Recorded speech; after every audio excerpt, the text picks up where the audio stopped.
My apologies, okay?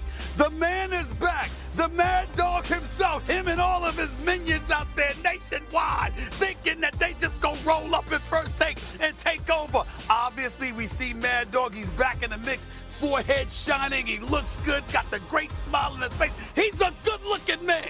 He's a good-looking man.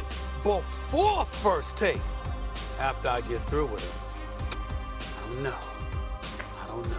You in trouble, doggy. You in trouble. They should have told you. You should have never came back. You should have never came back. First Take's in the house. Ooh. You know, it's nothing new when I come into this building. Embrace it. Embrace it. It's the dark side. Embrace it. It's gonna be a riot, that means quiet. I got the can of gas, I'm about to ignite. I am driven, I won't ever get tired, cause I've been left behind, I have to get right. We're the ones expected to take a humble approach. Nah, that's the playoffs.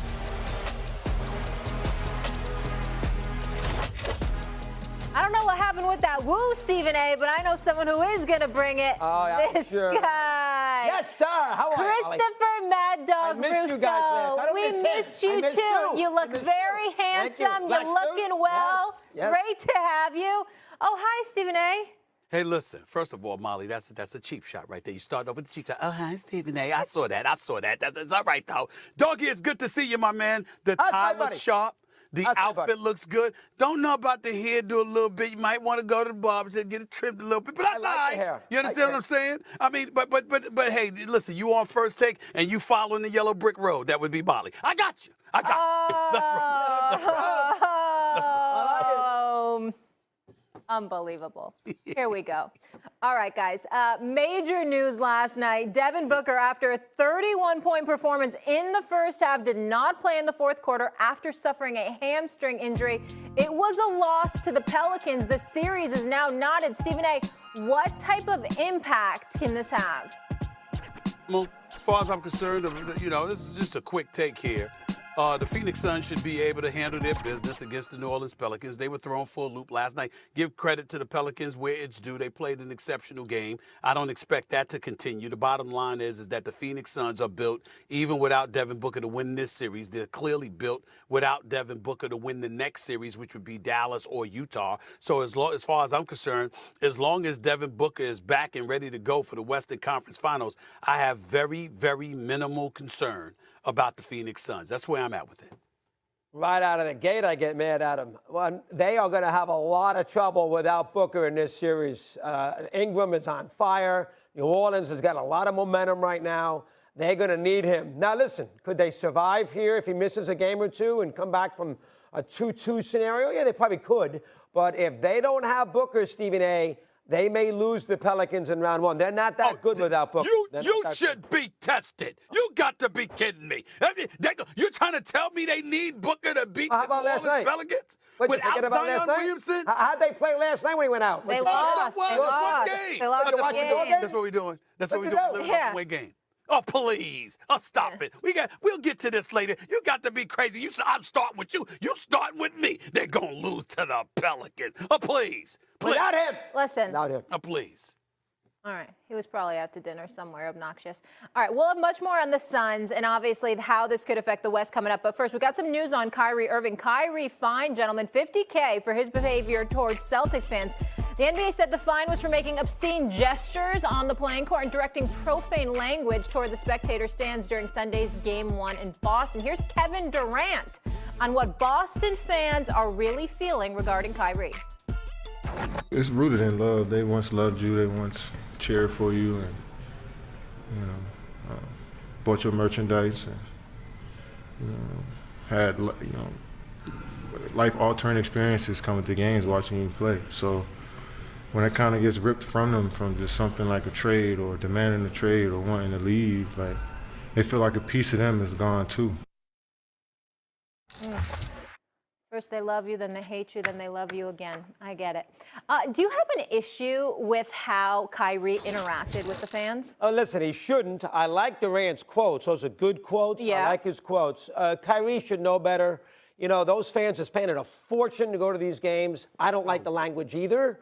And I would like to have the fans be a little more cooperative to their players. Don't get me wrong. But I am not going to make a kill the Celtic fan on Easter Sunday, couple of pops, and they want to get on Kyrie, who's having an incredible fourth quarter. It was Easter Sunday. That's a good point. Yeah, I mean, so I'm going to give them a little pass. Kyrie's got to know better. You're not going to win that battle. Giving them, flipping them the finger, and you're not going to win that. Stay out of the way, stay above the fray, and go out there and play basketball. Now, he played great in the fourth quarter, so we know that. Sure. So he had a very bad possession, 2 bad possessions at the end. He dribbled way too much with 40 seconds to go. He dumped the ball out to Durant, who had to throw a Hail Mary. That was Kyrie's fault. Didn't recognize the double team properly. Tried to make a play that wasn't there. But, I mean, listen, it's a distraction. Do they need another distraction with him? He's such a distraction, and he's so polarizing. He's so hard to embrace and root for, and now we got to deal with this nonsense with him again. This is what the Nets are about. The Nets are about a lot of bad karma. They had bad karma last year, the Harden thing. They got bad karma again. Those last 3 possessions on Sunday afternoon were awful, atrocious. Their offensive possession was bad. They gave Brown a layup with 5 seconds off the clock, which was ridiculous. And then they were scattered on the basket by Tatum. So I'm down on Kyrie. Pipe down, just play the game. Stephen A., did you get the headline? The Nets are all about bad karma. Just want to I'm so surprised. Mad Dog is down on Kyrie. I'm so surprised. I mean, breaking news. I mean, that's really breaking news right there. Let me tell you something. I'm down on Kyrie Irving, too, for a lot of reasons. Sunday ain't one of them. I had no problem with what he did. 0, okay? And I'm going to tell you why, all right? He knew he was going to get fined.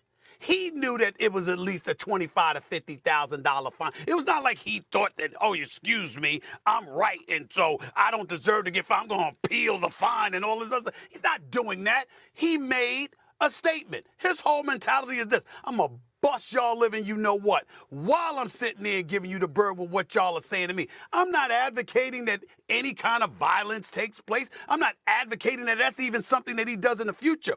But think about this is the part that I think everybody's missing. And I actually went on NBA radio this morning and tried to explain it to Frank Isola and Brian Scalabrine. I mean, God bless me. I hope I pulled it off. I love them both. But the point that I'm trying to make to you, doggy, is this.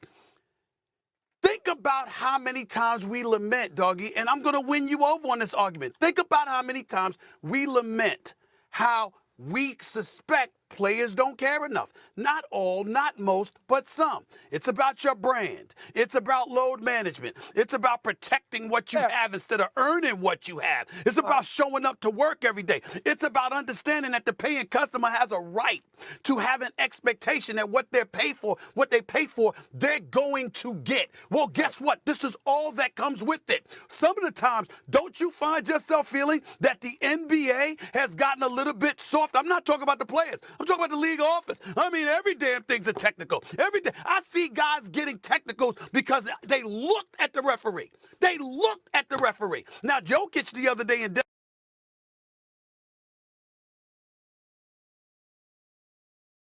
deserved to get thrown out because of the second technical, but the first technical he got, when he said, what'd I do?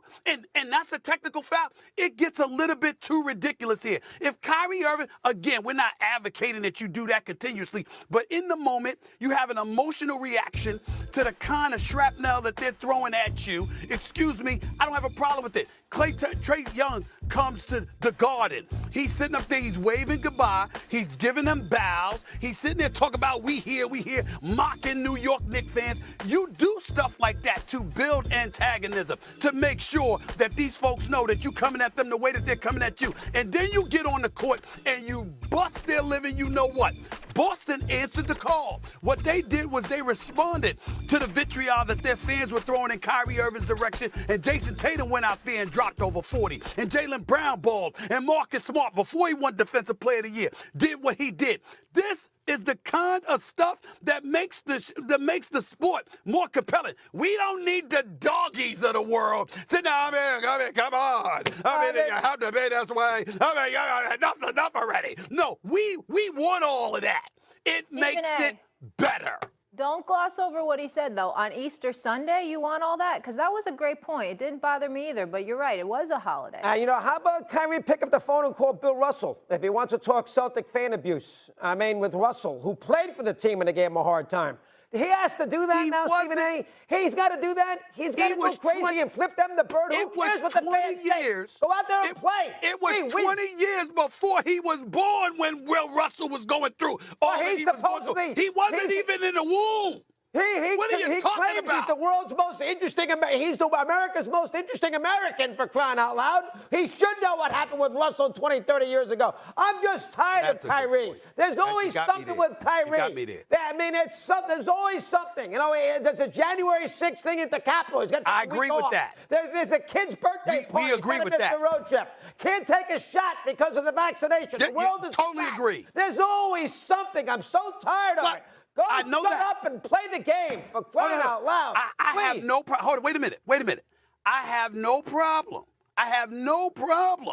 With everything that you just highlighted. What I'm saying is that doesn't have anything to do with Sunday. All of those things that you pointed out are accurate. But Sunday, these guys, just vitriol being spewed down upon you, it sparked you. It elevated your level of play, and you basically dared the Boston Celtics fans to get their Boston Celtics to do something about it. Now the Celtics answered the call, and they're going to have to answer tonight, my brother, because KD dropping 40. Kyrie going to drop 30. And then we'll talk about the Nets in Boston later. I'm just saying, this is all stuff that contributes to the actual entertainment. You're sitting up there and you're acting like just this in an isolated bubble. This one is, oh my God, Stephen A. You can't do that. Well, damn it, yeah, you can. Occasionally, yeah, you can. Trae Young waving goodbye to Knicks fans after he beats them in a playoff game at Madison Square Garden is different than in the fourth quarter because you're annoyed to get booed and yelled at. You flip the fans the bird. That's a totally different situation, Stephen A. You're smarter than that. You're smarter than that. Excuse me. It is a totally different situation. I'm not advocating that it happens in the future. But in the moment that it happened, it doesn't take away from the spectacular play. It raised the angst. It raised the suspense. You found yourself saying, damn, he going back at them. They're going back at him. Finally, we're being entertained. I'm like, don't complain.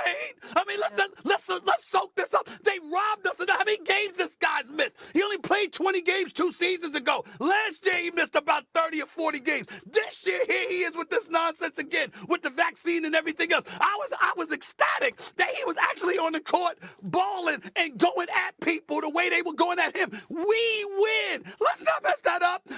Let's not let him look at Doggy and go like this. Well, I'm just traumatized by what Doggy said. Maybe I don't need to play. We don't want that. It's a playoff game. I'd hope he want to play. My guys, it's not Sacramento in January. It's a playoff game. Well, I'm going to give him a medal because he decided to play in a playoff game on Easter Sunday in Boston. Stop focus on that and focus on the basketball we're getting. This is what we want. That's why we've been ticked at him, because we want to see the greatness that he put forth on Sunday. We want to see it. He's great. That I grant you. Let's do it. And I agree with you about Durant. He'll score 50 tonight. He was terrible. It won't happen in game 2. That's the worst I've ever seen. It won't happen in game 2. Stop it. Stop focusing on it. Terrible. It was an aberration. Turnovers. He was awful. It was an aberration. Be fair. But you're living on it for. Be fair. He was terrible in the game. So what is one game? It's Kevin Durant. He's allowed, but he was terrible. Thank you. He was terrible. All right. Let's stay with the Nets here, guys. But I want to focus on another player. That would be Ben Simmons. Remember, he's on the team as well. Simmons has been cleared for contact after dealing with the back injury. Keep in mind, he hasn't played in nearly a year and obviously has never played with his new team, the Nets. Nets head coach Steve Nash ruled out tonight's game 2, but left the door open for Simmons' return at some point in Brooklyn's first-round series against the Boston Celtics. Should the Nets bring him back this series? Stephen A., your thoughts? Hell to the yes. Absolutely. Throw him out there to the wolves. I don't give a damn what you got to do to get him on the basketball court. This is ridiculous to do my Doggy imitation. Enough already. Give me a break, okay? The guy hasn't played since last June. You got to be kidding me. That's Doggy. Let me tell you what I feel. This dude has been out since last June. Ain't done a damn thing. Doggy, I'm still trying to figure out how he hurt that back. I don't know if he hit a pothole on the New Jersey Turnpike. I don't know if he was getting his groove on and tweaked his hips. I don't know what the hell was going on. But something wrong. How the hell you get a back injury and you ain't played since last June? It makes no sense whatsoever. I don't want to hear all of this nonsense about how he's been out. And you know what? Don't bring him back on the court. If Ben Simmons can give you 15 to 20 minutes playing defense, don't shoot the basketball, just give you 15 minutes to 20 minutes of defense, that's good enough for me because they got enough offense. With Kyrie and KD, they got enough offense. It's the defense that they need help on. As far as I'm concerned, I don't want to hear anything about this dude that's just stealing money, whatever amount of money he's getting, all right, whatever grievance he's filed, just stealing money, getting paid for doing absolutely positively nothing. To put it in perspective, Dougie and myself have played just as many minutes as Ben Simmons this entire season. We played just as many minutes as Ben Simmons. That is unacceptable. And as far as I'm concerned, you want to send a message. You want to get paid, play. I'm getting to a point where it's pay for play. I mean, this is ridiculous, okay? The man should be out there on the damn basketball court. I don't give a damn how out of shape he is. I don't care if he got to go to the bench and throw up in a bucket and then go out there again. So be it. Earn your money. Put him out there. Because he ain't going to hurt you defensively more than you can't be hurt more because your defense has been sorry for the most part. You need him. Well, as long as he play the last 8 minutes, because he can't shoot and he can't make a free throw. So make sure he stays out of the game in the last 8 minutes. Okay. But I'll tell you this is the sign of a desperate team. Here's a guy, as you said, has not played in the better part of a year, hasn't played one game in a scenario with the Nets since the trade. Obviously, has barely participated in any practices. A 4-on-4 contact drill? What the heck does that mean, a 4-on-4 contact drill? He's had months to sit there and get out there and play, as you just alluded to. Who knows on his back? And now the Nets, after they gave up 100 million points and couldn't finish off Boston and play no defense, never get a loose ball, and can't rebound, now all of a sudden we're going to throw Ben Simmons out there to be our savior? This is what the Nets are going to do. After they got nothing, they traded hard and they got nothing out of the trade. Curry's hurt. Nobody else. Simmons never plays. They get nothing out of this. I mean, I'm not going to make a big deal about the big guy, Drummond. I mean, this is trade's a disaster. Simmons never played. They traded Harden, and they got nothing going on in return. So now we lose the first game. We can't play defense. We get burned on the last 2 baskets. So let's throw him out there in a 4-on-4 drill. He hasn't played in a year. He hasn't played with these guys in a competitive situation. How the heck with it? Let him go out there and guard Tatum for 15 minutes. Boy, oh boy, if that isn't a sign of a team that is going to have a very quick ouster in this postseason series, I'm not sure what is. That is desperation, and if the Nets have to do that, they're gone quickly here against Boston. That's what I would say about it. It's desperation, but that's okay. Desperate times call for desperate measures, and these are desperate times. You're going up against the number 2 seed Boston Celtics. You're trying to win this series. I would remind you that even with their suspect defense, it still came down to a buzzer-beating shot by Jason Tatum in order for them to win that game. He misses it, or they don't get a shot off, the Brooklyn Nets win that game. They had the lead. You needed 2 points to win that game, and Boston Celtics and Jason Tatum did just that. Nets win this game, and think about it this way, Dougie. The Brooklyn Nets almost won the game with KD's performance in Game 1. With Seth Curry only hitting 1 shot. That might with be Ben more Simmons about not Boston, playing. no. That with might be Patty more Mills about, not doing much. Yeah, but Stevie, that might be more about the Celtics. Everybody going gaga because the Celtics won 28-7 over 35 games. Who cares? Oh, I mean, God. everybody's gaga. Go get to an NBA final. Right. Go get to an NBA final. Excuse me. I heard about the great Excuse me. You know, by the way, speaking of this, they're an elite defense. I must have heard for weeks about this Celtic defense, and it's the greatest defense in the world. God, the Nets scored at will. In the second, and they blew a 15-point lead, Boston. No. They were awful. Every time they couldn't stop Irving. I mean, Durant had a bad game, and they still gave up 116 points. Christopher Mad Dog Russo. You guys are hot stuff. Look at me when I'm talking to you. I'm looking. Christopher Mad Dog Russo. Yes. Did you not say that Kyrie Irving was great? He was. 38 points. He was great in the game. Excuse me.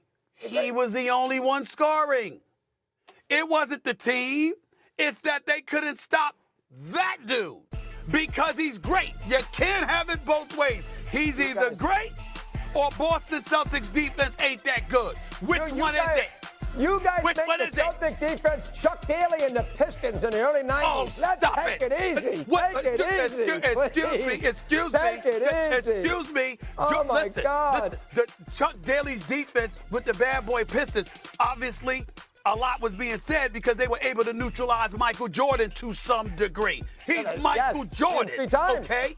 Yes. So Kyrie Irving is spectacular. Kyrie Irving is great. That is undeniable. And Yes. Boston had a hard time with him.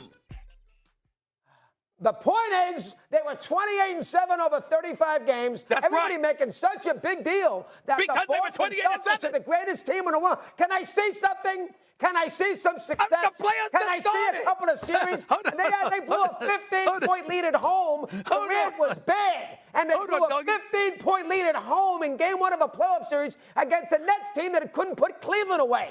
And we got the Celtics out to be this is not the 61-62 Celtics with Russell, Havlicek, Uzi, Heisen, Seth Sanders. Can we calm down a little bit about the Boston side, including you? You are misrepresenting. Can we calm down? You are misrepresenting. Hold on. Calm Jeez. down. Calm down. Okay, that's number one. Number That's two. ridiculous. Now listen. No one sat up there and talked about them like they were the championship Celtics. Number three. You did say they went 28-7. Do something already. Well, the playoffs just started and they won game 1. What are you talking about? What are they supposed to do? Fast forward the clock and leapfrog to the finals? The games have to be played. They ain't lose the playoff game yet. I mean, you're talking about. You're saying what have they done? They went 28-7 in their last 35 games, and they won game 1. What's the problem? What do you mean do something? We'll see if they do something. What do you mean what's the problem? They were lucky to win that game. If Nash did a better job in the last 3 possessions, they'd be down a game. So who do you have winning tonight? God. Celtics. You got Boston winning tonight? I think. And you have Boston winning the series, right? Yeah, I'm down on the Nets. Yeah, Boston will get through the series, but Boston's not winning the NBA championship. I don't care what Stevie A says. They're not winning. They're gonna lose. They're gonna lose to Milwaukee in round 2. How's that? I got Stevie, who do you have? Brooklyn winning tonight Okay. and the series. Okay. You got Brooklyn winning the series now? Yeah. Yes. He always had Brooklyn winning the series, so he's just sticking Where'd with that it. come from?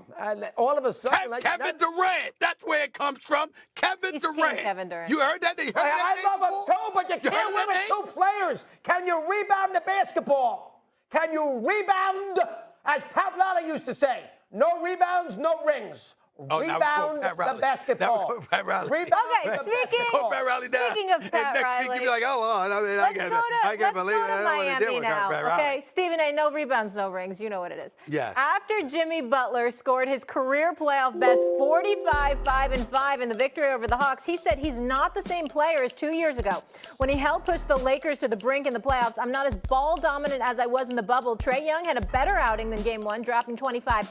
But it wasn't enough as Butler and the Heat take the victory 115-105. Here's Heat coach Eric Spoelstra with more on Jimmy Buckets.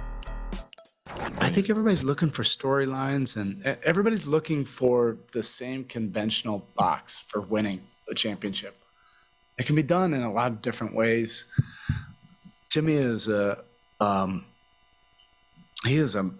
max guy, a go-to guy, a killer. Like however you want to describe it, like who cares? He knows how to win. He knows how to help teams win. And the game is played on both sides of the floor. It's played with IQ. It's played with toughness. It's played with, making plays in those winning moments. It's not necessarily what everybody thinks it is, but I don't have, time for a whole diatribe about that. He's just a winner. And he showed that tonight. You're up first, Mad Dog. Oh, my goodness. How far can Butler carry this Heat team? Second round. He beat Atlanta. I mean, Second round. The Hawks won 43 games. Well, beating the Hawks, we're going to go have a party because they went out there and they beat the Hawks. I mean, geez, the Hawks are in a play-in scenario. We're down by 14 of the Cavaliers on Friday. On Friday night. And now I thought you were under the weather. I feel better now. Oh, my goodness, now all of a clearly. sudden, Jimmy Butler is going to sit there and he's going to be he's going to be Kareem. He's going to be Jerry West. Let's take it easy. Oscar Robertson. Let's take it easy. Let Jimmy go out there. And I know they did a good job in the bubble. I don't want to take that away from them. That was a weird year, that bubble. They beat the Bucks and Giannis had the bad ankle. That was a very strange situation. Last year they didn't do anything. They got swept. Let me see in the first round. Yeah. Let me see them now. They're going to beat the Hawks. All right, again, we'll have a little parade down there, in that lousy sports town. We'll have a little parade. Let me see them now go out there and turn around and beat Philly. Beat Harden, who's got a lot of pressure on him, as Stephen A. has told us forever. And go beat Embiid, and go beat the Sixers, who they did not beat a few years ago when the Sixers beat them in 5 games. When they do that, we can sit there and we can start putting Jimmy Butler on this elevated plateau where everybody, including our little partner here, wants to put him at. You guys like to put these players, you guys, all of you. I mean, can we see some hardware? Everybody puts, in this day and age, everybody puts every star in every sport on an incredible plateau before they've done anything. Jason Tatum's the greatest guy in the world. He's never played an NBA final. All right? I mean, come on. Jimmy Butler's the greatest two-guard in the history of the NBA. He's never played in an NBA. Well, he did play in the NBA final in the bubble, but you get the idea. Can we see Harden is the greatest basketball? Go ask Jeff Van Gundy, who I love. Greatest basketball. He's better than West. No, he's not. All right? He's not. I don't care what he does with the he's never done anything in a big situation. Chris Paul's another one. Oh, we go crazy. Can we win some championships for crying out loud? And Butler win a second-round series and we come back and talk. How's that? Well, your little partner can go now. Go ahead there, Steve. Unbelievable. First of all, nobody said these things about Jimmy Butler. That's number one. Number two, Jimmy Butler can ball. It's not like he's some scrub now, okay? Good player. And the question is, how far can Jimmy Butler carry the Heat? He can carry them to the conference finals. Yes, he can. He can beat Philly next series. He can beat Atlanta this series. He can beat Philly next series. This is Jimmy Butler here. Now, let me tell you something about Jimmy Butler. Is he the superstar? No, he's not that guy. He's a guy that knows how to do a lot of things very well, and he's tough as nails, and he also has that kind of personality that can infuse a team. This is the thing that made me laugh listening to Eric Spoelstra. I was like, I just remember a couple of weeks ago, that's not what they were saying about Jimmy Butler. I mean, the coach had to be restrained from going at him, I mean, a couple of players had to be restrained. I mean, it was like, damn. But that's the way it goes in Miami. A franchise that I love that culture, and we know how I feel about that locale. We know I'm rooting for Miami to go to the finals. Let me be very, very clear. I'm not going to say it. I ain't going to say it too much. I'm rooting for the Miami Heat to go to the finals. Yes, I am, for my own personal reasons. Having said all of that, Jimmy Butler's got that kind of personality, that kind of moxie, that kind of toughness that can propel this team to a deep run in the Eastern Conference playoffs, which means the Eastern Conference Finals. I think they win this series against Atlanta. I think they beat Philly next series. I think they got the personnel around them. Now, Jimmy Butler, who I've known for years, in Chicago, in Minnesota, in Philadelphia, now Miami. Here's the thing about Jimmy Butler that everybody needs to understand, doggy. He's not one of those guys that has the personality, give me the ball and I'll take you there. He's not somebody that does that over the course of 48 minutes. Fourth quarter rolls around, last 5 minutes of a game, give him the ball, he wants it, okay? But when Brett Brown was coaching in Philadelphia before Doc Rivers got there, Brett Brown was trying to figure out how to utilize Jimmy because he had Joel Embiid and Ben Simmons, and obviously Ben Simmons and Joel Embiid didn't necessarily get along, and we knew that Ben Simmons couldn't shoot. So Jimmy Butler, like, what the hell are we doing here? And Brett Brown had to let him know, look, let this man do what he's got to do in the third quarter, fourth quarter, I'm coming to you. Okay, ball's going to be in your hand. And Jimmy Butler was willing to accept that. So he's not one of those guys, doggy, that wants to be the number one primary option launching 25 to 30 shots a game. No, he just wants to be a guy that fits in until it's time to close and then give him the ball and he can do something like that for you. Is he capable of doing that? You damn right he did. He showed that in the bubble in the finals. Last year, not so good. In Philadelphia, the year that Kawhi Leonard won the championship in Toronto. Remember, it went game 7 and the ball had to bounce off the rim 4 different times for Kawhi and Toronto to do it. Philadelphia could have easily been in the conference finals for that game, for that season, because Jimmy Butler was there. And when Jimmy Butler departed, look at what Philly turned into until they finally got their hands on James Harden. And now we've got loftier expectations for them. All of those things are to be taken into consideration. Everybody doesn't have to be Kobe. Everybody doesn't have to be MJ. Everybody's not that guy. Some guys are just glue guys that can elevate their level of play when pivotal times arrive. That's Jimmy Butler. Well, and they can make a deep run in the conference finals because of it. All right, 2 things. First off, now I'm going to root for a Milwaukee-Memphis final so you can have a wonderful week bouncing around Milwaukee. Say what? I couldn't hear you, doggy. What'd you say? Milwaukee, Memphis final. So no Miami, no Don't LA. do So that you to can me. bounce around Don't do Milwaukee, that to Memphis. me. Let me tell you, That's I the might cry on national television if that happened. I might cry. I might start crying on national television if I had a Milwaukee, Memphis final. Friends, that would friends be, with the I would mayor be very now. I sad. don't know if you watch for Oh, are you really? Good yeah, for you. yeah, I am. A lot of bratwurst for Stevie in Milwaukee. I love it. Yeah, he's got a ton of bratwurst in his office right now. You didn't watch the show. They sent him a gift basket. Did Yeah, they send you a gift basket out of Milwaukee? Whoa. What's that? What happened? I'm out here in California. Who the hell put bratwurst in my office? There's bratwurst in your office. Lots of bratwurst. Get it out. Honest to God. Throw it out. I want no damn bratwurst. Why the hell is that? It's a nice gesture. What do you mean throw it What out? are you talking about? You eat anything. You eat hot dogs That is at not stadiums. true. That is not true. Give it to somebody. Doggy, take it with you.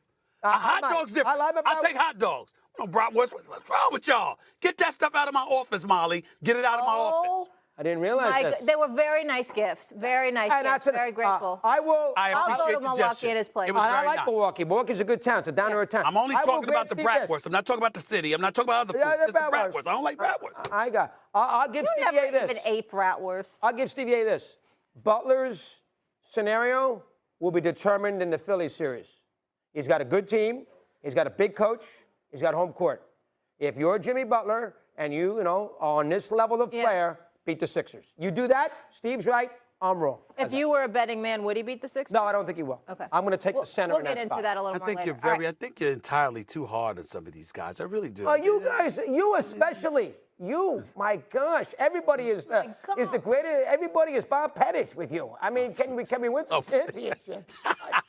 Oh, please. You're hilarious. You are hilarious. All right, still ahead on First Take. Let's keep it going, guys. Started off well. Devin Booker's injury opened the door for the Pelicans last night, but could it have... Everyone. Sun star Devin Booker exits their Game 2 loss with right hamstring injury. Booker didn't play in the fourth quarter with the Pelicans after scoring 31 points, all coming in the first half. He sustained the injury with 4:45 left in the third quarter, a period in which he went 0 for 1 from the field. Booker missed 7 games in December with a left hamstring strain. He also had a left hamstring injury last season and missed 4 games. Suns coach Monty Williams was asked about Booker going down. All of these games are so important, but no matter how you slice it, it's 1-1. We can, I'll whine and feel bad about it tonight, but we're 1-1, and it's a long series.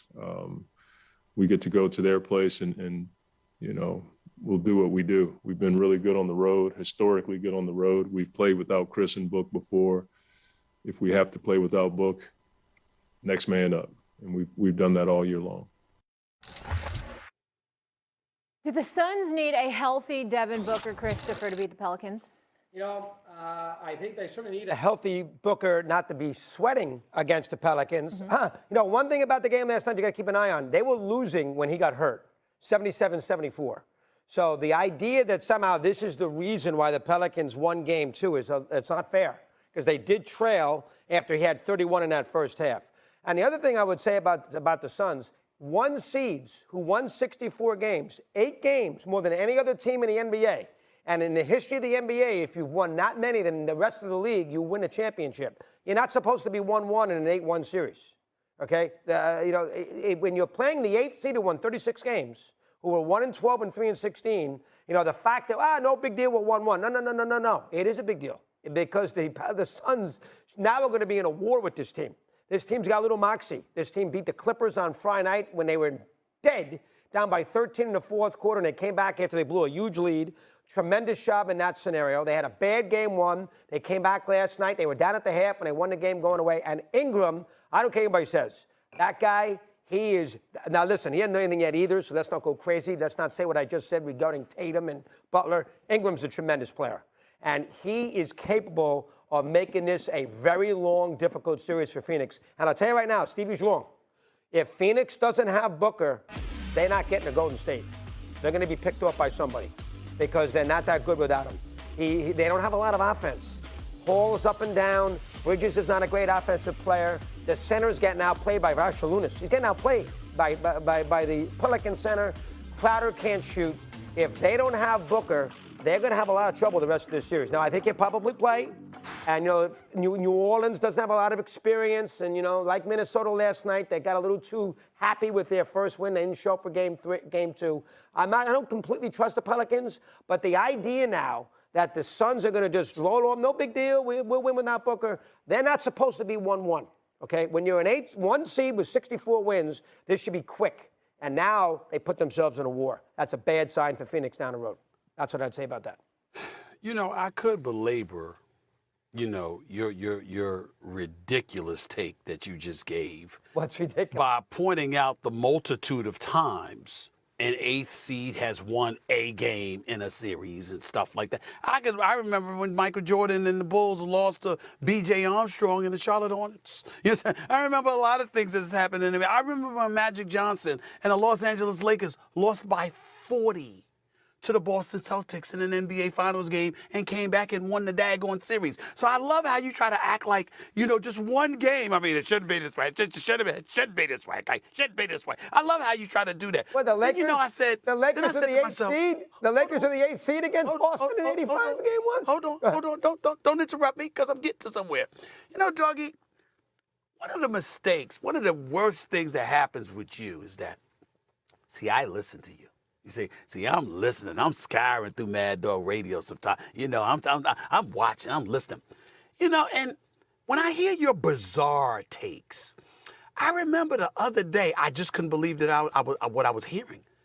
Ladies and gentlemen, Mad Dog Russo hosts a radio show. He has his own channel. It's a sports radio show. And you know what he spent damn near a half hour on? Ben Franklin. Oh, yeah, I love it. Yeah. Ben Franklin talking about that's a great documentary. And electricity. That's what he was talking about. This is Mad Dog Russo. He's out there. He's just out there, okay? And you're out there now. Because let me tell you something.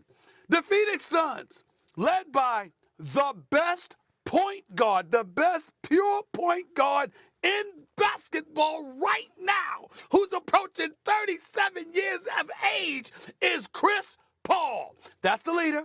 Last time I checked, Mikal Bridges is a top 2 candidate. He was my vote for Defensive Player of the Year, even though I'm happy for Marcus Smart. DeAndre Ayton is no scrub. Cameron Johnson and those boys can play. And I'm telling you something right now. I'm not concerned. I respect the Pelicans. I respect the young talent that they have. If Zion Williamson was there, I'd feel a little differently. But without Zion Williamson, I don't expect the Phoenix Suns, with game preparation available to them now that they know Booker's going to be out, to lose this game or this series. I don't expect it at all. I expect the Phoenix Suns to finish the deal in the first round. I expect the Phoenix Suns, with or without Devin Booker, to beat Utah or Dallas. Ain't going to be Golden State. I'm not picking them to beat Golden State with Devin Booker, okay? So I damn sure ain't going to do it without him. That's where I'm at with it, and I don't see why on earth you would think that the Pelicans, of all people, would take out the Phoenix Suns. You're showing no respect whatsoever at all. Right. Period. To who? To the Phoenix Suns. Well, hold on now. If they don't have Booker, Ingram, and McCollum are better than anybody that Phoenix has offensively. McCollum is a very good player. He is a dynamic offensive player. Paul's up and down with his shooting.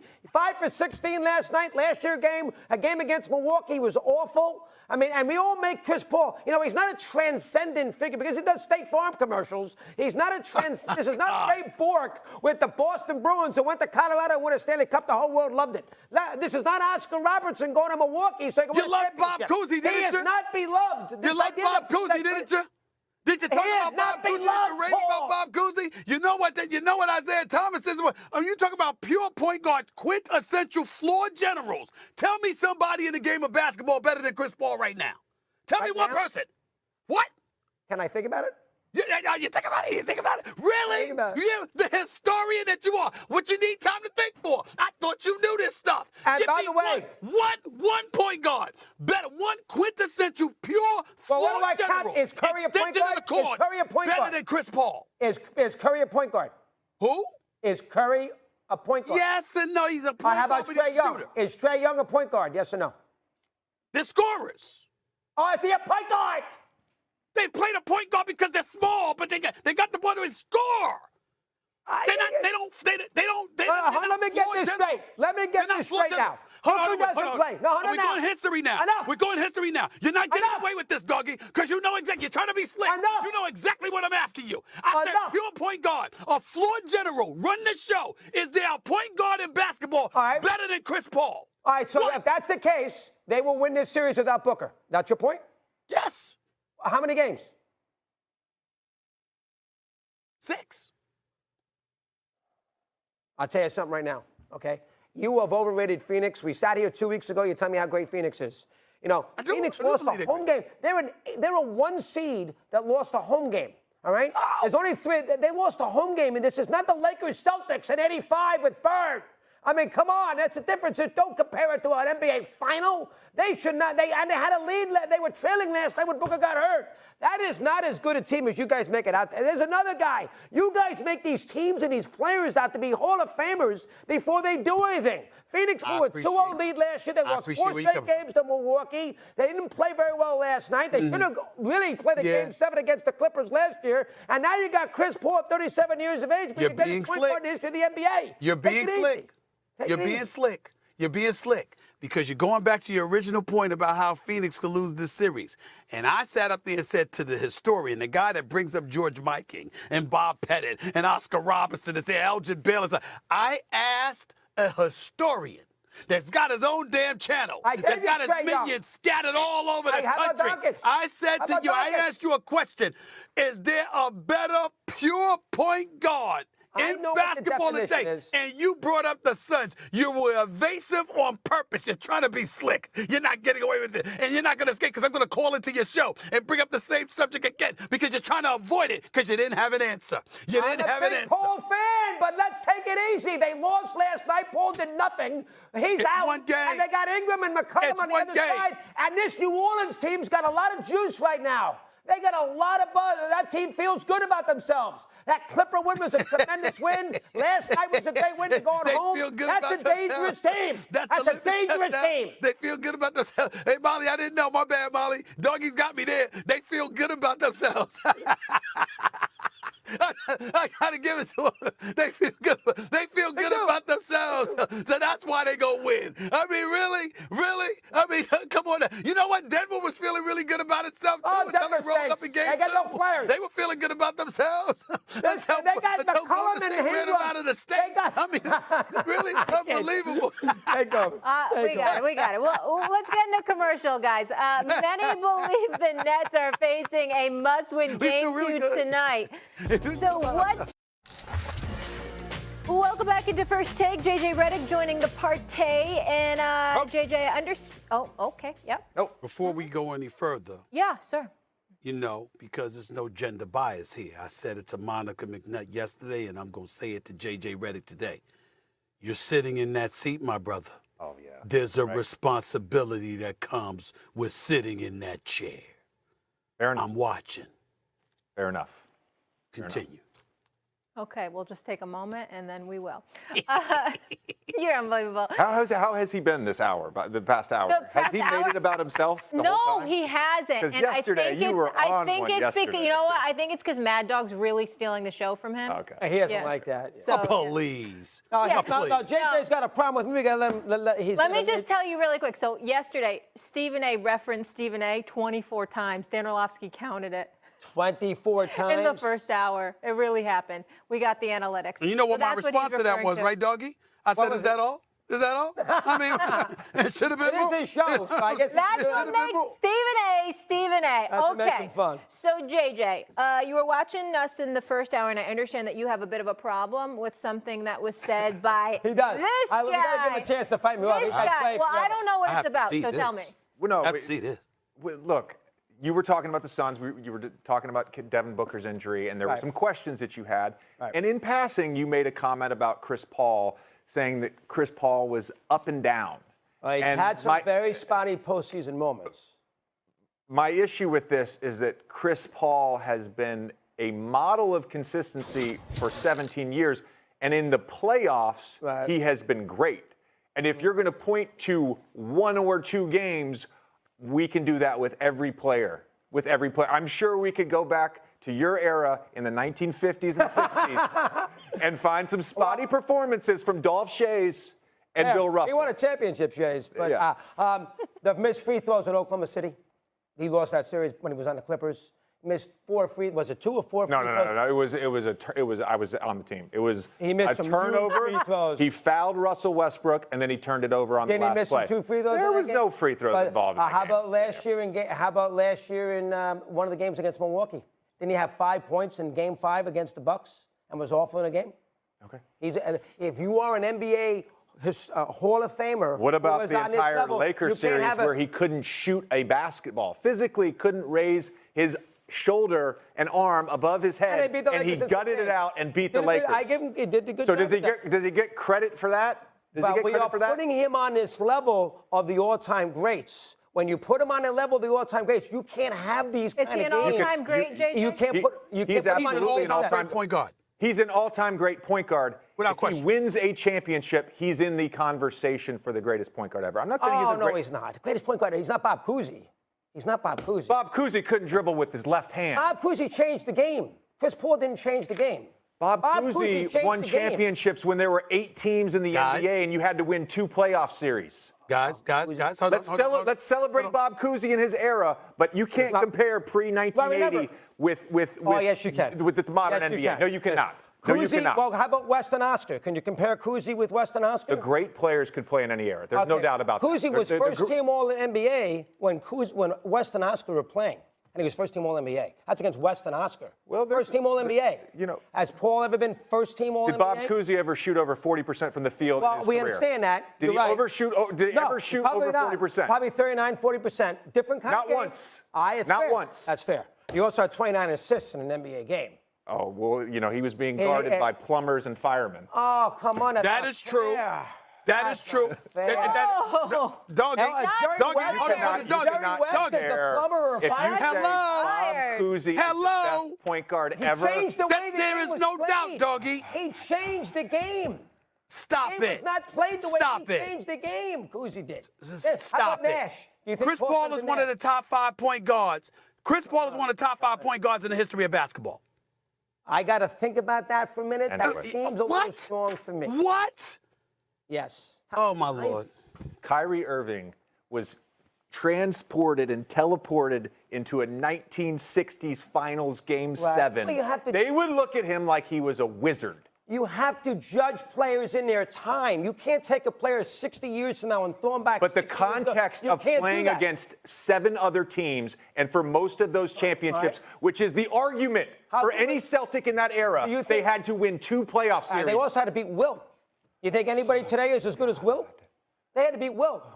Yeah, I think Joel Embiid is. Yeah, I do. Oh, no, he's not. Oh, yeah, I do. Oh, come on. I think Joel average Embiid. 50 points a game. You don't think Joel Embiid would average 50 points? No, a game in the 1960s? When everybody was Oh, trying my God. No way. Oh, my God. You got to have. I mean, he's going against. How good do you think Russell was? He was a great defender and rebounder and a winner, the ultimate winner in our sport. That's he did his 11 job. championships and he averaged 17 points. He was also a center that averaged, shot 44% from the field as a center. You guys tell me. I don't want to interrupt. Are we good on this one? No, he's mad at me, but we'll live. Can we go? We're all always mad at each other, but then we laugh in 2 seconds. This is first take. This is what we're about. We're a dysfunctional family. Welcome. If Chris Paul's as great as we all think he is, and Booker doesn't play, beat the Pelicans. Oh, they will. We'll There's see. no doubt. We'll they see. will. They will. Okay, let's leave it on that note. That feels like a good spot. All right, I want to get to the news on Kyrie Irving, though. So Kyrie was fined $50K for his behavior towards Celtics fans. Now, the NBA said the fine was for making obscene gestures on the playing court and directing profane language towards spectator stands during Sunday's Game 1 in Boston. Here's Kevin Durant on what Boston fans were really feeling. It's rooted in love. They once loved you. They once cheered for you, and bought your merchandise, and had life-altering experiences coming to games, watching you play. So when it kind of gets ripped from them from just something like a trade or demanding a trade or wanting to leave, like they feel like a piece of them is gone too. All right, JJ, you're up first. I asked the guys about this earlier. Do you have any issue with how Kyrie interacted with the fans? Let me just acknowledge that Kevin Durant just dropped a bar. That quote is What? that quote from him. Yeah. That all of it. But I didn't know if there's a particular line. No, that all of it. Okay. Just that whole quote is just a bar. That is so poetic and so introspective. I agree. There's an existential component to that. I just, when we talk about sports, why they matter to fans, why athletes matter to fans, why teams and communities, why all of this matters, that's part of it. That's part of it. It's having that experience and that attachment to something and then losing it and the agony of that. I have no problem whatsoever with Kyrie's interaction. As someone who has been on the other side of a lot of fan abuse, especially at Duke, there were times that I reacted and said some things. Fans have a tendency to go sort of over the top. The NBA has done a good job in recent years of cleaning that up. But in this environment, in a playoff game in Boston, given the history, I'm coming back if you'll have me. Then he doesn't come back, and he sort of burns the place down his second year there. Those fans absolutely have a right to jeer him and to talk trash to him. And guess what? He has a right to respond too. The NBA did the right thing in fining him. All parties win to me. All parties win. It's part of sports. I generally agree with JJ on that. I don't like a player reacting to fans in the course of a ball game. He should be tone deaf and not be paying attention. And the fact that he did that, I got a problem. I would. Bill Russell never did that. Did you have a problem with Reggie Miller doing it to Spike Lee, reacting to Spike Lee? Did you have a problem with that? That was more of a Spike Lee thing. That was he. Kyrie had 39 in the game. He had 39 in the game. What is the problem with reacting to a fan? Because he didn't. You don't think great players night to night have to figure out, I need something to get me going? Come on, man. Well, it's a playoff game in the fourth quarter. Does he have to give him a finger? Does he have to throw the bird? It's hilarious. I mean, here's the bottom line about Kyrie. He's very polarizing. He's tough to root for, very difficult to be embraceable. And he told the Boston fans, he wanted to go to Boston. He told Boston forever that he wanted to stay there, and then he bailed. So from that standpoint, and you and I agree with that, you can't blame the Celtic fan for giving him a hard time. I would have preferred the language, but that's Boston. That's what they do. I mean, Boston fan has always had a history of doing that. But if I'm Kyrie, I lay low. I don't show them that I don't acknowledge to them that they're getting to me. And it got to him. I was with you and Stephen A. and had zero issue, and then I'll let Stephen A. come in. But then he brought in, it was Easter Sunday. So well, I don't know. I just said that. Come on, flipping the bird. It's a holiday. Come on. That's the only thing. That was a strong point. But what is the meaning of flipping the bird? We don't have to talk about this here. Obviously, I know what the meaning is. We know what the word is. I can tell you that. But some of it is just, yes, I am acknowledging you. You're annoying the hell out of me, and I'm going to go get a bucket. That, to me, is what flipping the bird in this case, that's the meaning of it. He didn't get the bucket with the game on the line. That was a bad play. He hit the shot to put him up 3, and then the next possession. And then the Brooklyn Nets completely mismanaged the last 45 seconds of the game. But that is not on him. Well, hold on. He had the ball. That's not on him. He got double teamed, and he tried to beat the double team, and then bailed out to Durant with 3 seconds to go on the shot clock. That was his fault. Well, was it his fault that the Nets didn't call timeout there? Was it his fault that's fair. that they had a terrible defensive strategy and allowed Jaylen Brown to score in 6 seconds? No, don't put this on Kyrie. I agree with you on that. They were down 15 points. They came back. And he played great in the game. But you didn't have a problem with that possession? With him on offense? It was so disorganized. The whole possession was disorganized. By the way, I thought about this and I rewatched it. That when that double team comes, there should be someone in the middle of the paint, and there should be someone in the opposite corner. They had everybody over here and Kevin Durant up top.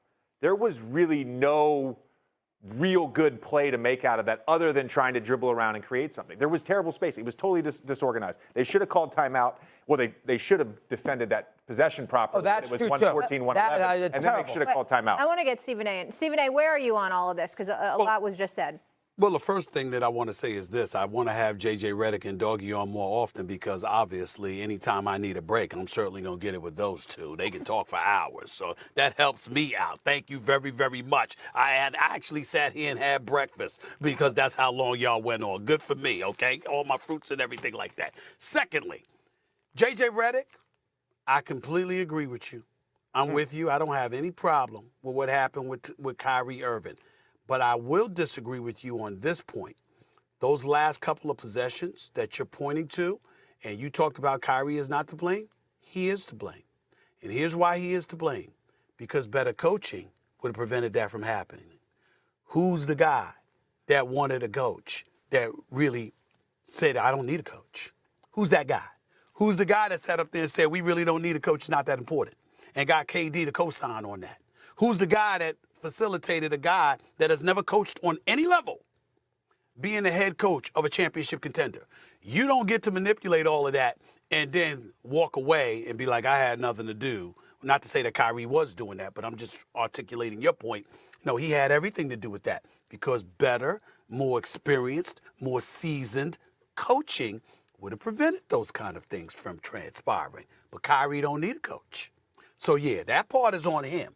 But in terms of him flipping the bird and all of this other stuff, I don't want to hear that. The reality of the situation is that the fans were giving it to him. He was giving it right back to them. He talked smack to them. He gave him the bird, and he put up buckets. The brother dropped 39. Doggy, he was absolutely sensational. Oh, he was great in the game. Reminding everybody how sensational of a talent he is. I agree. And why people like me are completely justified in our disgust over him missing one game after another, because we don't get to witness the level of greatness be put on display on a night-in, night-out basis over the course of 82 games, which is what he signed his contract to do, but very rarely has ever fulfilled. In his entire career, Kyrie has played over 60 games 4 times. 4 times over 60 games in his entire career. This brother misses work. That's our problem with Kyrie. That's our only problem with Kyrie. All of this other stuff, you can say what you want. I like the attitude. I like the fact that he goes back after fans. I like the fact that he's telling them, y'all could kiss my you-know-what. And, oh, by the way, then going out there and busting Boston's you-know-what. I think he's going to do it again. I think he's going to average 30 at least this series, okay? And God help what's going to happen to Boston. Boston, brace yourself for what's coming with KD. Oh, Lord. It ain't going to happen 2 games in a row. Brace yourself. This is Kevin Durant we talking about here. And just as brilliant as his quote was, is as brilliant as his play is going to be. Stephen, I agree with you on the availability. That's part of the frustration of the Kyrie Irving experience is that he doesn't play in a ton of games.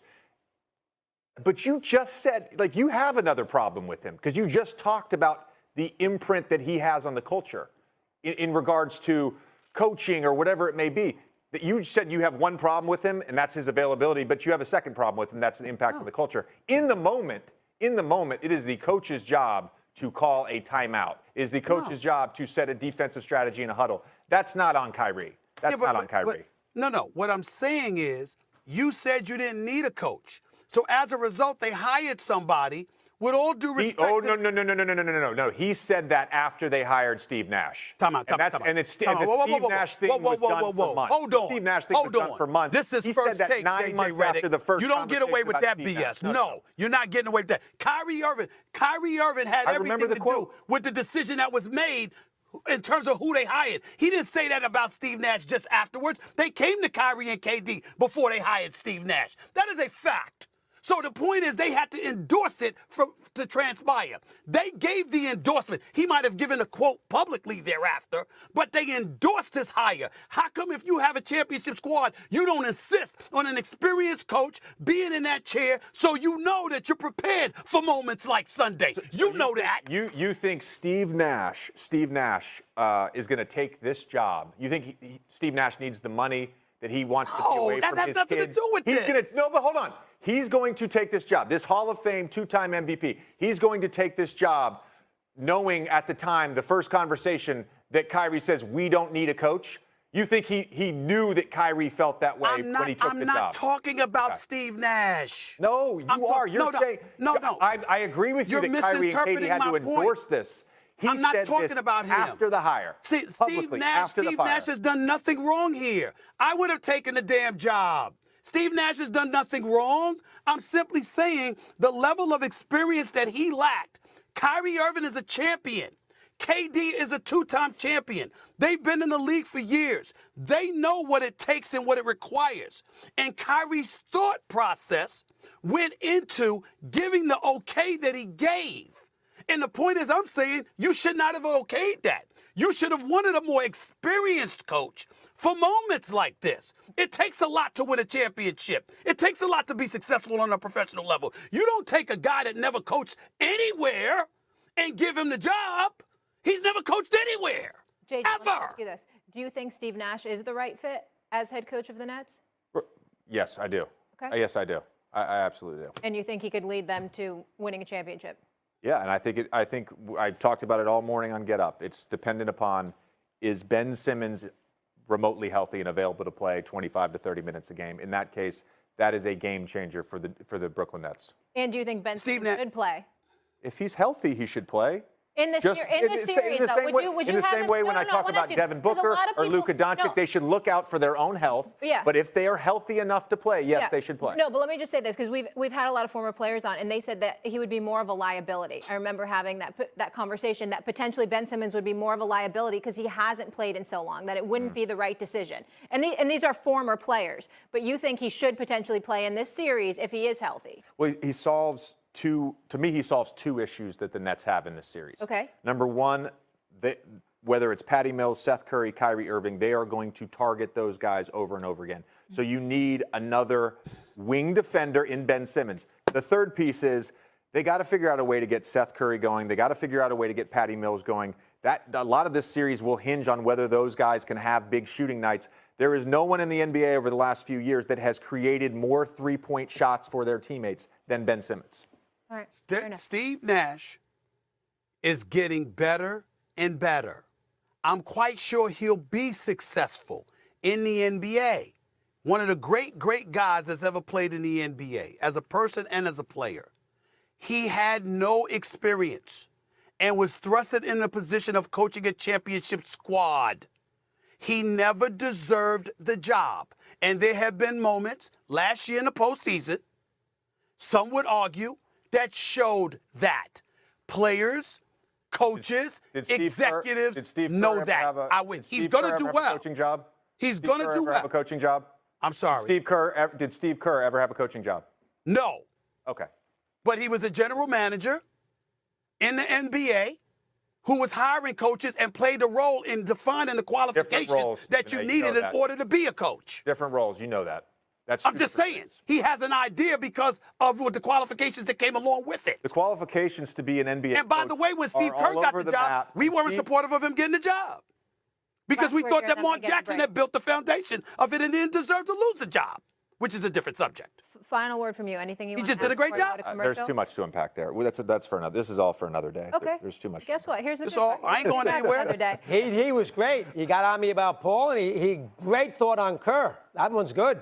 Yeah. He got Stephen A. badly. It's all right. Badly, Stephen A. Badly. According you lost. According to Doggy, I got you badly. Badly. Kerr. All right, we need to get to break badly. This seat's getting comfortable, man. This seat's getting comfortable. That's why you were so feisty today. He's better than you. That's why you were extra He'll be switching around the table to Doggy. Okay. I know. I can't wait to see you next week. I can't wait to see you next week. Fellas, that's a lot of fun. Let me just get in a commercial here, please. Both the Heat and the Sixers lead their respective series 2-0. So who would have the edge in a potential second-round points as the Heat take a commanding 2-0 lead in their series against the Atlanta Hawks? After the game, he said he's not the same player as he was 2 years ago when he helped push the Lakers to the brink in the playoffs. Miami rolling and looks to be on a collision course with Joel Embiid, James Harden, the Sixers, who are playing lights out right now. Stephen A. Smith, are you more confident in the Heat or the Sixers in a potential matchup between the two? Heat. I just think that they're more well-balanced. They're deeper.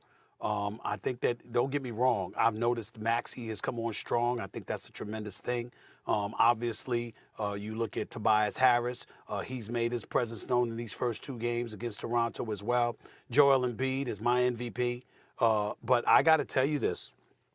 When you look at the depth of the Miami Heat, first of all, you got Bam Adebayo, who's a big boy, who's very athletic, and obviously runs the floor very, very well. That's something to contend with. You take into account Jimmy Butler and what he brings to the table. You think about the experience of a P.J. Tucker and a Kyle Lowry. Kyle Lowry is exceptional at drawing offensive fouls. P.J. Tucker is a professional pest. You got Tyler Hero, who could easily be sixth man of the year. You got Duncan Robinson, who came off the bench and dropped 8 threes the other night. And when he's making those threes like he did in game one, it's a different animal. You got to take all of those things into consideration. They're one of the more exceptionally well-coached teams in the NBA. Their culture is undeniable. All of those things taken into consideration are enough to look at the Miami Heat and say they should be the favorite. Since they're number 1 seed, they're going to have home court advantage. But here's where it really, really gets interesting. James Harden does not look the same, y'all. When are we going to say it? I said it yesterday. I'm going to say it again. He does not look the same. He hasn't been the same since that hamstring injury last year. He looks like he's lost a step. He looks like his health has been compromised. A combination of coming in the camp out of shape, combined with ultimately sustaining that hamstring injury. He hasn't been that guy. Got injured again this year in Brooklyn. Hasn't been that guy. He doesn't get the same level of separation. He doesn't dance on people the way that he used to, blows by people the way that he used to. He doesn't draw fouls the way that he used to. All of the things that we're seeing from James Harden, although he can still ball, make no mistake about it, he's a baller. The reality is that he's not the person that he used to be. And because he's not that person, why should we assume that the Philadelphia 76ers are better off with him against the Miami Heat than the Miami Heat are better off against the Philadelphia 76ers? I'm not buying that. I would pick the Miami Heat to win the next series. All right, I'm going to take I will take Philly. I got to see a little more with Harden before I'm going to make too much of a big deal about Toronto. I mean, they're going to beat Toronto easy. I got to see Harden here when he's in a big spot to think that he's lost a step or two. Best players on Miami. I think best players on, of course, Philadelphia with Embiid. I think Stevie makes some fair points about the balance of the Heat. You know, they can shoot threes. Obviously, Butler, the center, is a good player. Lowry's won a championship. He can shoot long-range threes. Tucker is a pest. I'll buy that. They got a nice ball club. They're not great. They got a nice ball club. I mean, they got one very, very good player, lots of good players. They got a good coach. But I am not ready to sit there and think, if Harden is okay, and, you know, Stevie seems to think there's something missing, I got to see a little more before I'm going to make that declaration. But with him and Embiid, Harris, Maxey, I think Philly's beaten them before. I think Philly will win that series because I think they have the better player. And I don't like Miami's home court. They do not have a good. There'll be as many Philadelphia fans down there as Miami fans. I agree with that. That's a horrific home court. That is an horrific NBA town. That is not a big deal winning there in Miami. Mm-hmm. So Philadelphia can win games there. They can win a game 7 there. You know, you're not going to win a game 7 in certain buildings in the NBA. You can win a game 7 in Miami easy. Quick final thought here. Well, let me say this. I am quite an expert on Miami, Dougie, and so I could give you some insight on Miami. I would tell you that the fans are great. The problem is there's a lot to do, so they end up getting to the game late.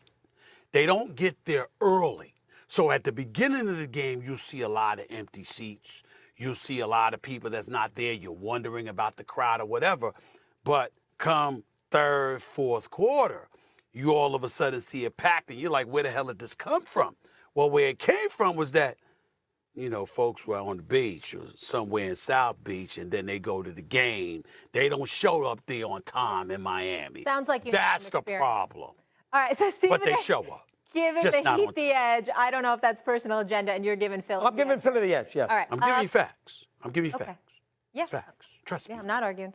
Coming up, Game 2 between the Nets and the Celtics should prove to be great after Jason Tatum ended Game 1 with a buzzer beater. One message is Tatum's up 1-0 on the mighty Nets and look to grab another game at home tonight. Tatum's last second buzzer beater in Game 1 was his first winner in his short NBA career, just 24 years old. The former Dookie has made the All-Star team 3 times and has become one of the league's brightest stars. Christopher Russo, do you think Tatum has established himself as a top 10 player in the association? No, I do not. You have to win more than one playoff game where he made a layup, and give Smart the credit. He's the one who made the play to set up that last basket more than Tatum did. If you look at the top 10 guys in the league right now, he is not better than Jokic. He's not better than Embiid. He's not better than LeBron. He's not better than Giannis. And he's not better than Curry. So no matter how you sit there and evaluate him, you're not putting him over those 5. And that's just top of my head. Now, the next 5, you know, where do you put Anthony Davis? Right? He's always hurt, but Davis is a tremendous player who's won a championship. He won it with LeBron, but he won a championship. So where do you put him? Where do you put a guy like Booker? who could get tremendous consideration for the MVP, who doesn't have a great team. You know, the Celtics have a lot of good players. You know, Brown's a good player. Smart's a good player. Horford's a good player. And they got a lot of good players around him. I mean, you know, where do we put Booker? Booker hasn't won he's at least played in the final. I mean, we're going to eliminate Kawhi Leonard because he's hurt. He doesn't count now all of a sudden when he's won a championship, so he's all of a sudden off the board.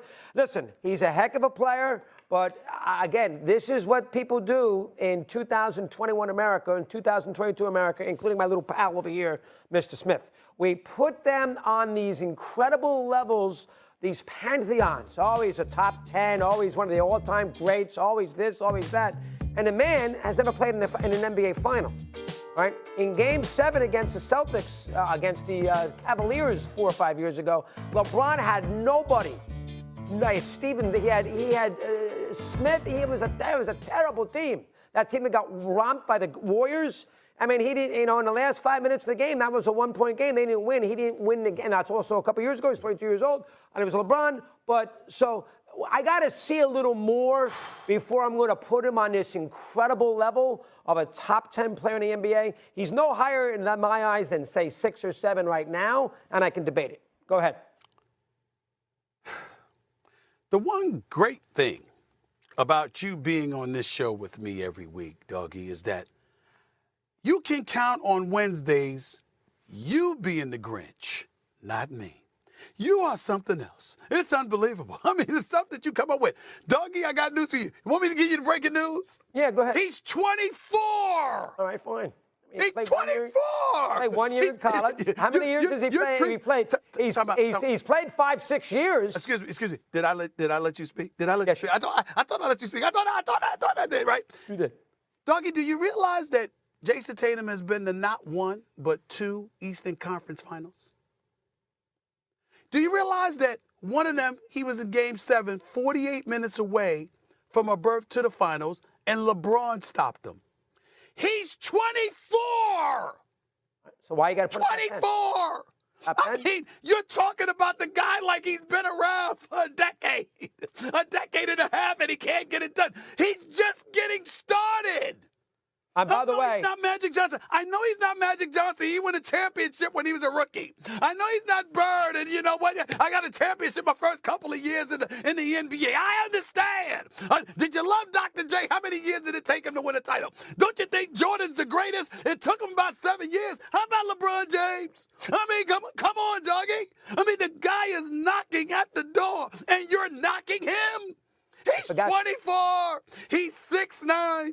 He's 6'9", doggy. Right. Okay, with a 7-foot wingspan. Their brother has a J. He can shoot threes. He can shoot a mid-range game. He can finish at the basket. He can finish in the open court. He's got a handle. And by the way, you were talking about how well Tatum defended Kevin Durant in the clutch. And we're gonna sit up here and look at I don't want to hear it. I forgot to mention Durant. Top 10. How many plays? I don't want to hear it. Really? I forgot to mention Durant. He's 24. I forgot to mention him. Yeah, I forgot to mention Durant. He's not, so that makes him no higher than 7 because I forgot to mention Durant. Okay. And also I can mention Kyrie Irving. He's not better than him. Okay, but he's in the discussion to be a top 10 talent in the NBA. And by the way, everybody that you put above him are champions. He's 24! Jokic hasn't won a championship. He's not as good as him. Except Jokic. I understand that. What, Embiid? Well, when's the last time he had a parade in Philly? Embiid's not a champion. I understand that. Okay, fine. You got Jokic, you got Embiid, but I'm telling you, Embiid was hurt. But Embiid's great. We're not denying that. He doesn't have a championship. Embiid hasn't even been in the conference finals. Tatum has. Oh, by the way, let me say this to us as well. Because, listen, I respect Brian Colangelo, the former general manager in Phoenix, the former head of basketball operations rather in Phoenix and Philadelphia. Made a mistake right there, you know, in terms of swapping picks, moving up to number 1, getting Markelle Fultz, passing on Tatum. You know who else passed on Tatum? Irvin Magic Johnson. Because you're working for the Lakers and you know what? They trying to get money for the gate, whatever, running the damn operation like a mom and pop shop. What happens? He drafted Lonzo Ball out of Chino Hills instead of Jason Tatum because you needed somebody with box office appeal. Jason Tatum is a big-time basketball player at age 24, and it's an argument that it could be top 10. You want to sit up there and you can give me names. You might give me 10 names, then he'd be 11. You might give me 9 names, then he'll be 10. You might give me 8 names, then he'll be 9. He's in that conversation at age 24. And Mad Dog Russo is sitting up here on national television. I don't want to hear it. I'll tell you who I love. I'll tell you who I think is. I mean, really? You know who I think is as good as he is? Ingram. What? Ingram. Oh my God. So let me get this straight. I like Ingram. If Brandon Ingram is listening, I like Brandon Ingram a lot. And I think that he's going to continue to flourish. Willie Green's doing a hell of a job as the coach in New Orleans. Give David Griffin his props, even because without Zion Williamson, getting that C.J. McCollum deal done and bringing it, it's a great pickup by David Griffin. Yes, he deserves a lot of credit. Let's give credit where credit is due. All true. And Brandon Ingram, we like him a lot. But he ain't no Jason Tatum. Oh, my God. Yet. Take it easy. Not yet. Jason Tatum. Oh, my God. Oh, Lord. Oh, Again, Lord. I don't even know what to say to you. I don't even know what to say to you. He's no Jay. It's that difference. Tatum is that much better. I mean, Ingram is jeez. Right. You see the game last night? Let's see how it does tonight. And by the way, I'm not holding it. Yes. I'm not holding it against the Lakers for passing up on Tatum so much because, again, it was box office and Lonzo Ball coming from that area. I understand it. I don't agree with it, but I understand it. I'll say that. All right. Coming up here on First Take, we're talking football after the break. Drafts next week, and our draft blitz continues with the AFC South. Tennessee looks mostly the same from when they finished first overall in the AFC last season, apart from the addition of Robert Woods from the Rams. However, their star receiver, A.J. Brown, looking for a new deal, plans to skip the Titans' offseason programs, that according to our Adam Schefter. Brown joins Terry McLaurin and Deebo Samuel, who also say they will sit out of their team's offseason programs unless they get new long-term deals. All 3 stars come from the 2019 draft class and are under a contract through 2022, but want contracts at a time where wide receiver deals have really exploded. Adam Schefter reporting that, and now we bring in my guy, Marcus Spears. Where is he? There he is, from home with the fresh frames. Good to see you. The Lions Den. The Lions Den. Yes. Big man bowling. Yes. Big man bowling. That's right. What's up, big boy? Marcus, What's up, man? I'm going to start with you. Add some weight to the show. Okay. Let's get it. Nothing wrong with that. Nothing wrong with that. Marcus, 3 talented receivers here, but who would you rather have, Deebo, McLaurin, or Brown? Deebo Samuel. Listen, one thing I will say about Deebo Samuel more than any receiver in this league, his job was harder. He had a harder job this year than any receiver in the NFL. When you start talking about the level of production that they needed from him in order to go to Green Bay and win that game. But all season long, remember when we were talking about San Francisco, we were trying to figure out if they were going to make the playoffs. And who was the sole reason that happened? It was Deebo Samuel. It was not Jimmy Garoppolo. It wasn't George Kittle who was injured. It wasn't Devontae defense, even though they played great during the playoffs. Offensively, Deebo Samuel with the ball in his hands is the most devastating player in football, outside of Lamar Jackson, obviously. But when you look at all of the production from all of the places all over the field, not to mention 77 catches for 1,400 yards, averaging 18 yards a catch as a wide receiver. And we can go off into other positions of note that he played for the San Francisco 49ers. But ultimately, I'm starting a team with that dude. Because when I get the ball in his hands, 90% of the time, something good going to happen. Go ahead, doggy. You know, listen, I hate to argue with Marcus because I think he's 100% right with the San Francisco game. He runs the ball out of the backfield. He's a heck of a player, but it'll be different. I would take A.J. Brown. I love his size. I love his big playability. He's a home run hitter. Tannehill isn't very good. He's got to work with him. Again, I hate Samuel's a diversified player. And again, the fact that he can run the ball out of the backfield and win a game that way, as he did in that last drive in Green Bay in the bad weather, and they didn't want to take the ball out of Garoppolo's hands. Look how well he played. So Marcus is not wrong, but you and I will go the other way. Our started home run hitter Brown. Tannehill's not very good. He doesn't have really a whole lot of other guys on that team. You know, Samuel's got Shanahan, who's a great offensive coordinator and a coach who knows how to utilize, and Kittle's a great tight end. So he's got things he can work with, Shanahan. You know, listen, Arthur Smith left. Vrabel's not a great offensive coach. He's a defensive player. And Henry missed a whole year, essentially, after the foot. So maybe we haven't seen a best of Brown. Marcus is not wrong, but I'll take A.J. Brown. He's wrong. He's wrong. And secondly, Doggy, will you stop telling people what I think before I say it? I'm Wait, sorry. let me tell them that. Stop. Okay. Here's the deal, okay? Let me tell you something, Marcus. I'm going to tell you why you're wrong, because I love me some Deebo Samuels. I love that brother, and I want him to get his money, and I know his versatility speaks for itself. He's a hybrid, man. He can do it all. He can run out of the backfield. He can catch passes, he can run routes. We know all of that. But I'm going to accuse my brother Swagoo, my man Marcus Spears, dare I say, of being a bit thoughtless. I think you're a bit cruel. I don't think that you put on your Dr. Phil hat and touched on the sensitivity of the situation. A.J. Brown's got Ryan Tannehill throwing him the football, damn it.